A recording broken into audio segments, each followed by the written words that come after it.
Welcome. Well, you're at home with Jim and Joy, and you are an important part of our EWTN family. And we are so delighted that you've welcomed us into your home. We know what a privilege it is to be there. And you know, we would love to hear from you. So send us an email with a question or a comment to jimandjoy@EWTN.com. And today, our guest again is Greg Mayo. He is an author and a speaker who has written an incredibly important book on the impact that abortion has on men in our culture. And the title of the book is Almost Daddy, The Forgotten Story. And you could go to his website, almostdaddy.com. And we certainly had a great conversation with him yesterday, just him revealing to our family out there the pain that men go through emotionally, physically, spiritually, what happens to them when they have an abortion in their past. And you may have married a man that is post-abortive and you want to help him to heal. And Greg is a great person to get in touch with for that. And we'll be unpacking more fully the impact of abortion. We know the impact on the little one, but the impact on men. How does that differ from the impact on women? Being a man, masculinity, what you were involved with, what you didn't prevent or what you sowed into, and how that impacts men, how they look for healing in all the wrong places. But as he said, he used that phrase from pain to purpose, pain to purpose. So there is pain, but God brings a purpose out of that. Did he want what took place? No, but God uses everything, all things, and works them together for good for those who love God, who are fitting into his purpose. And that's critical. Come back to God, come to God, and embrace the Father. Embrace the Father wants to love you and forgive you and set you free and give you a purpose. And as St. John Paul II said, perhaps even become an eloquent spokesperson on behalf of the gospel and life. Greg Mayo is making an incredible difference in the lives of men and women, but especially men. And they're being raised up for this time to be witnesses to the gospel of life. The Eucharistic Congress 2024, visit EWTN.com/Eucharist for more information. Registering through our link will give you a discount, so check it out. We'll be right back. Very important show today. Don't go away.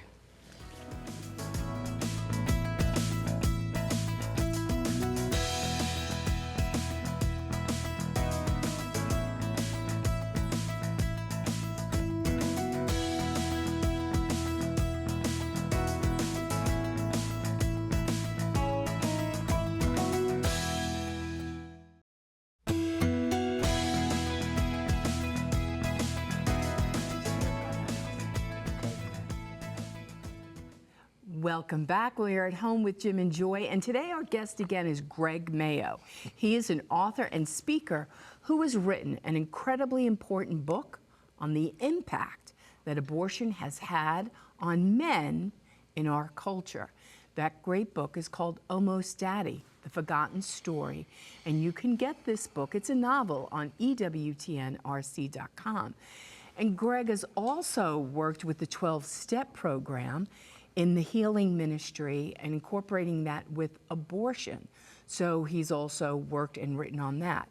But also you've done white papers research with support after abortion, and you found a lot of information on the effect of men in our culture. So support after abortion, I'm sorry, Vic, commissioned this study? Correct. Okay.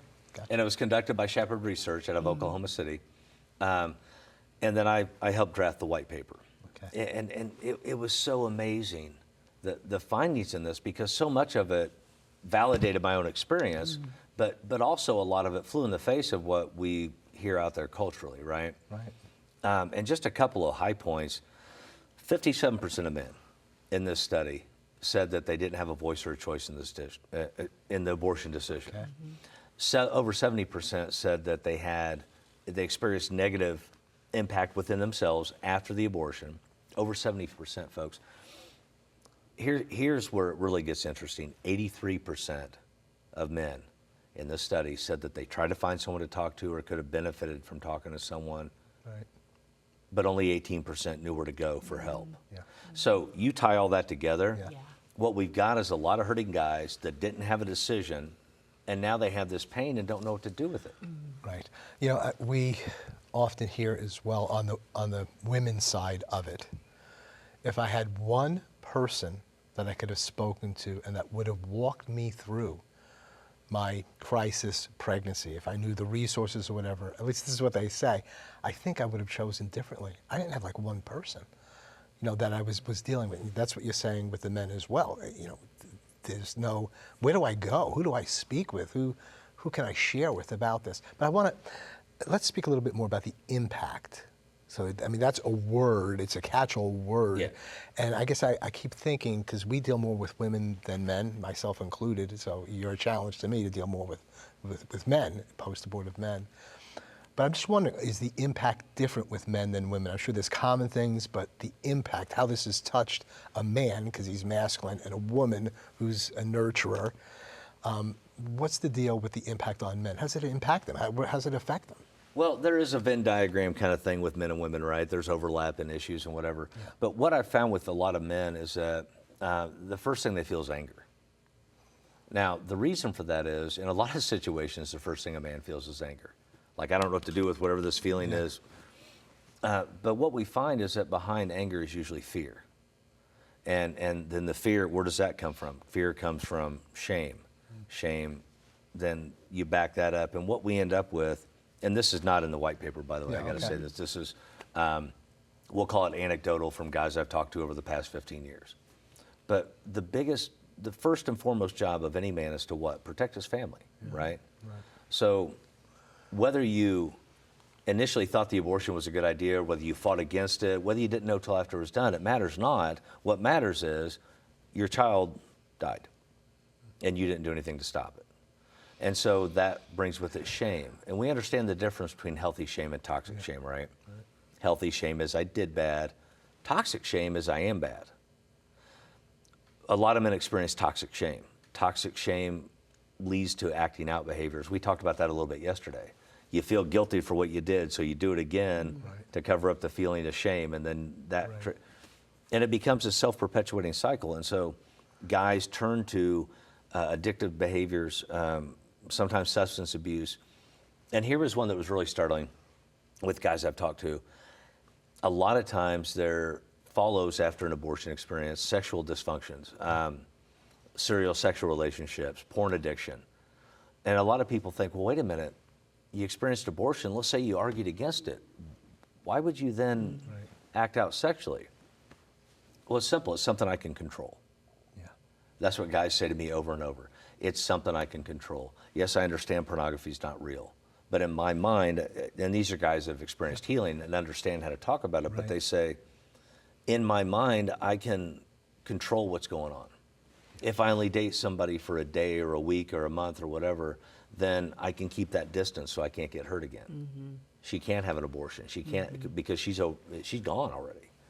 And so that's a weird thing that we've had to learn how to kind of deal with. And so I've partnered with organizations that work with men with those kind of addictions. I'm really, we've talked for a couple of days now. I'm really big at staying in my lane. Yeah. And if a guy comes to me and is experiencing pain in some other area, I don't just say, well, good luck, bro, hope it works out. I want to connect him to somebody that I know is going to be able to help him with that area too. Yeah. And that's so much a part of the ministry that you're with, because like 83 different groups, organizations that are tied into that support after abortion. So if you can't do it directly, you know all these other ministries that are doing that so that they can get the best hearing, the best treatment for what they're going through. Yeah, and that's one of the beautiful things about support after abortion. They created this database. We talk a lot about in the organization options-based healing, that meet the client where they're at, man or woman. Do you want religious healing or secular? Right. Even with some of our materials, do you want it in Spanish or English? Do you prefer virtual, in person, one-on-one, weekend retreat, and whatever it is? And so Support After Abortion has groups that we facilitate, but our thing is, let's find out what you need, and then we'll connect you with that. It may not be us. We may not have the right material for your needs, so we're going to connect you to who does. Well, and when we had Lisa Rowe on our show, who did the whole thing on support after abortion, and she works with you all. She was talking about how so many people in the culture now need healing and hope and need to be restored, but they don't want it from a religious standpoint of view. They and that was like shocking. Like, how do we heal? How do we do that then? Well, I did a webinar with Support After Abortion with a guy named Father Sean who really addressed that very well, and I wish he was sitting here with us because he's so eloquent.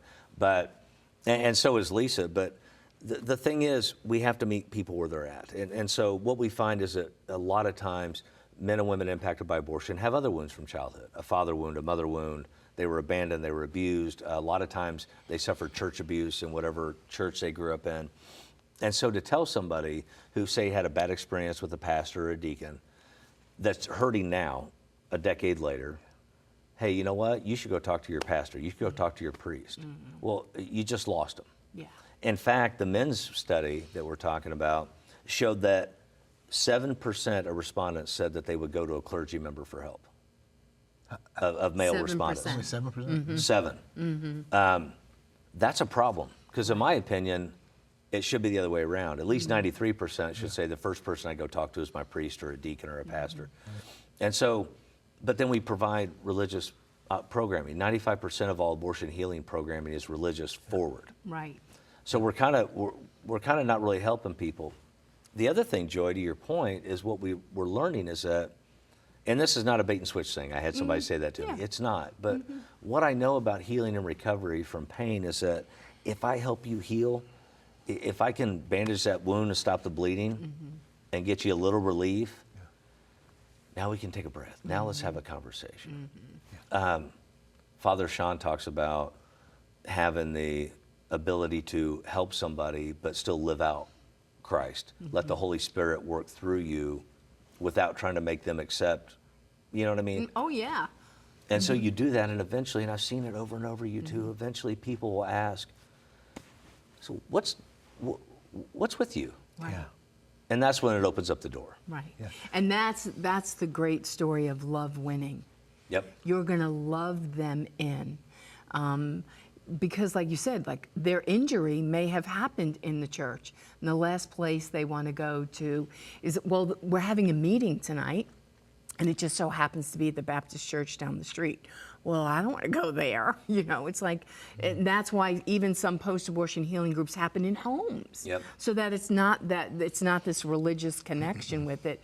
But everybody in that group might be religious or faith-based, but they're going to love and heal and restore that person on their journey with the great hope they do come to find Jesus. And so in the book, one of the characters not stumbles into it, that's the wrong way to put it. He walks into a bar because he hears a band. What he doesn't realize is that it's a Christian band and it's the beginning of an abortion recovery group in a pub. I didn't put it in there like that to somehow glorify pubs or whatever. Right.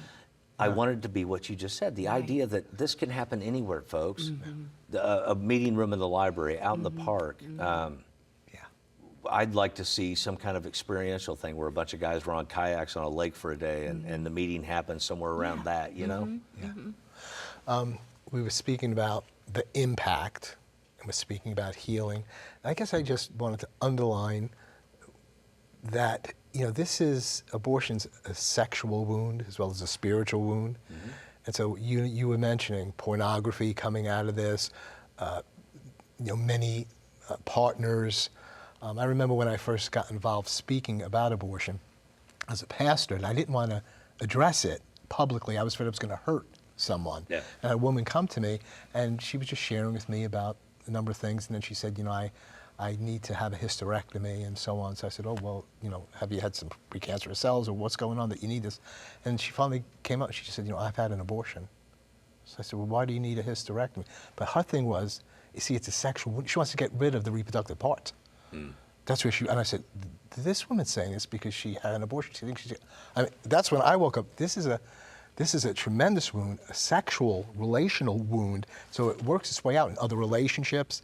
Hear from women that can't enjoy a sexual relationship once they're married, or with others because of this abortion and what took place, afraid of their own children, They'd be able to harm their children. You shared in the first episode, you were concerned about how you would deal with your own children.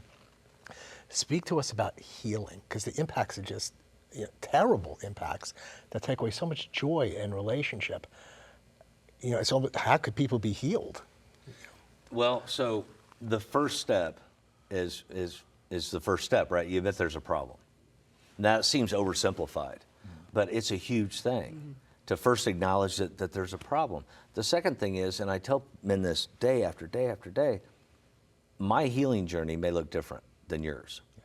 Here's what I've learned on my journey. So I'm not a clinician. I'm not a priest. I'm not a therapist. I'm not a pastor.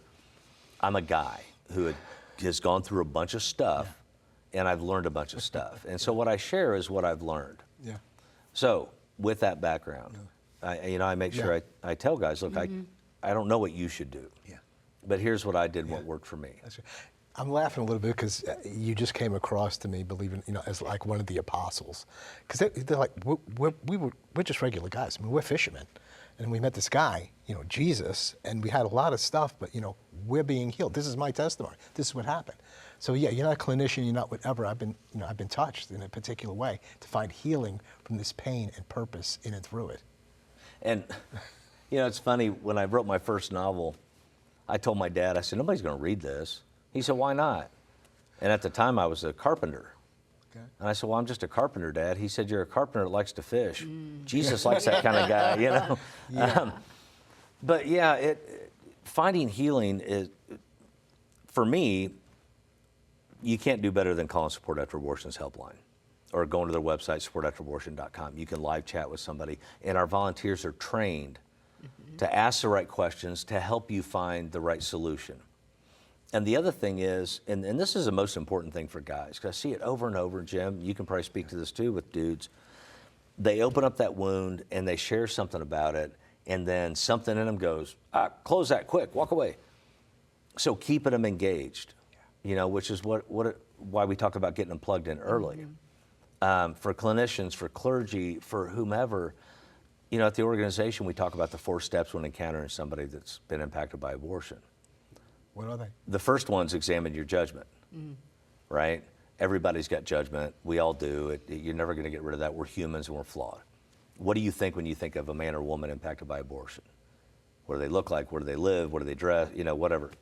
Kick that out, because the second step's impossible if you're judging them. The second step is walk in compassion. They have to know you care, not pity, compassion. I care about what you're going through.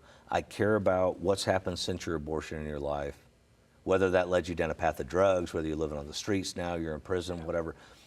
The third thing is, and this is crucially, vitally important for men, invite them to share their story.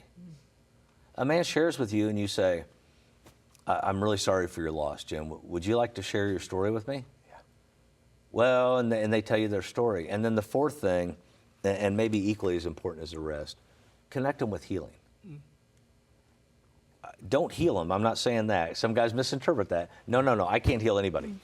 What I can do is connect you to somebody that can.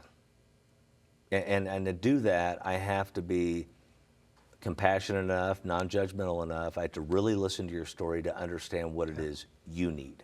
And then you got to know the resources. That's the key. Okay, we're going to take a break at this point and hold you over for the final segment. This is just so very, very helpful. Almost Daddy, The Forgotten Story is the novel. Go to www.ewtnrc.com to get the book, almostdaddy.com for Greg's website. So we'll be right back. Plenty more to come. Don't go away.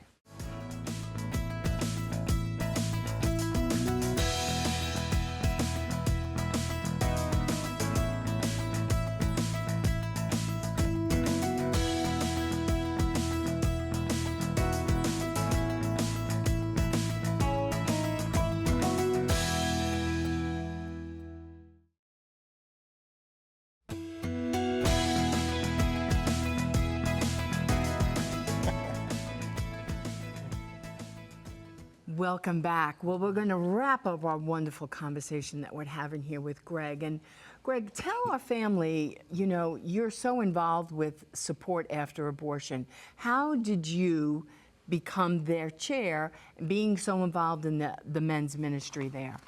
Great question, Joy. Completely by accident. Because God does stuff. Or design? Right. The funny thing is, when I finished my novel, I literally, when I sent it off to the editor, I threw my hands up in my home office, sort of grandly looked at the ceiling and said, all right, God, whatever you want to do. Well, 3 years later, That's a right? dangerous prayer. I got connected with them, and I started volunteering, and then I started doing consulting work, and then in January of this year, they brought me on full-time as the men's healing strategist, and I chair the National Men's Task Force.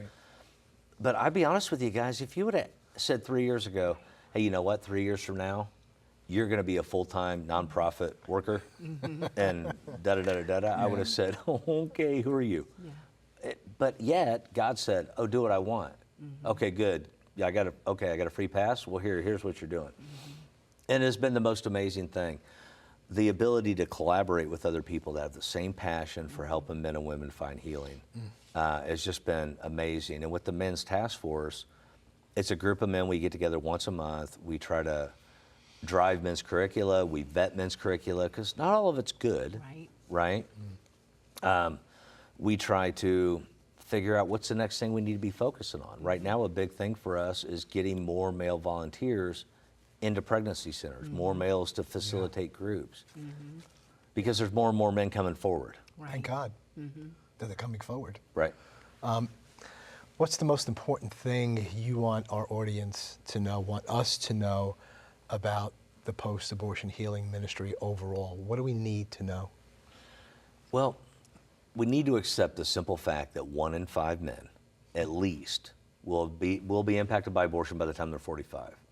Now, that 20% of men need healing.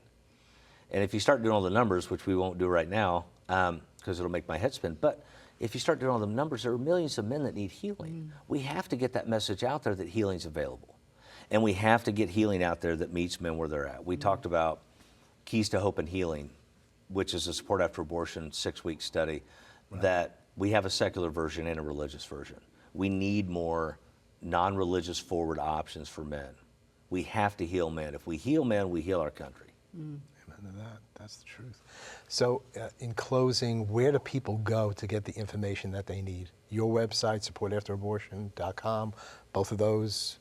You can go to my website and find my materials and handy coffee mugs. However, if you go to supportafterabortion.com, there is such a wealth of information. There's training videos, there's client-facing videos. So if you want to go through it and kind of have a video walkthrough, we have what I call the dot chart.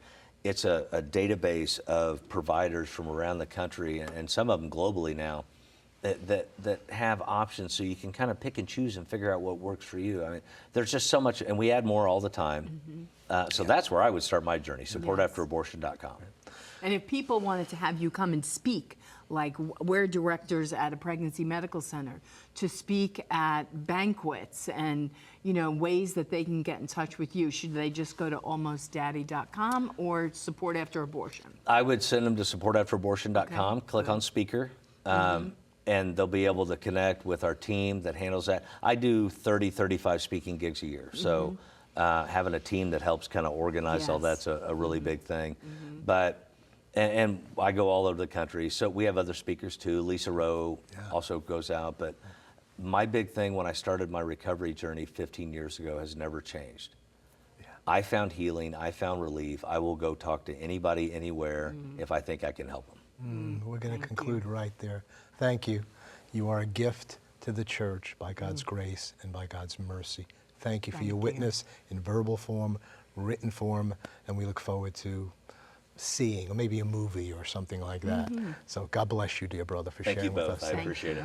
It's Almost Daddy, the forgotten story, available at EWTNRC.com. Greg's website, again, is almostdaddy.com and supportafterabortion.com, right? Yes. So that's the other site, critical. We want you to know the resources. If you're directly needing them, or if you know somebody else that could benefit by them, and that's part of the most important thing, is that people just don't know that there's such help available. So we thank you for being with us today. Altogether, we will build a new culture of life, marriage, and the family, and Jesus Christ and his church will prevail. Bye now.